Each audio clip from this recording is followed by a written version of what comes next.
"ये रे माझा मितवा" या मालिकेच्या आजच्या भागामध्ये प्रेक्षकांनो आपल्याला असं पाहायला मिळालं, अर्णवची आजी अर्णव आणि ईश्वरी यांना म्हणते, की लवकरातल्या लवकर आम्हाला नातवाचं तोंड दाखवा. असं म्हटल्यानंतर आपण पाहत आहोत, की अर्णव आणि ईश्वरी आता आई-बाबा होणार असतात.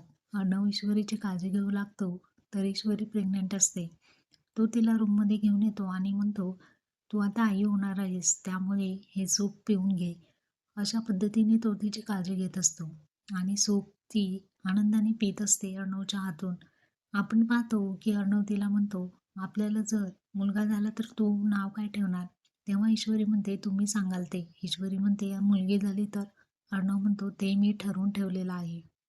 अर्णव हा दिवा स्वप्न पाहत असतो, की आम्ही दोघं आई-बाबा होणार. आकाश म्हणतो, "अरे, तू ऑफिसमध्ये आहेस की भविष्यकाळामध्ये गुंतलायस? तू ईश्वरीला कधी प्रपोज करणार आहेस?" असं या दोघांमध्ये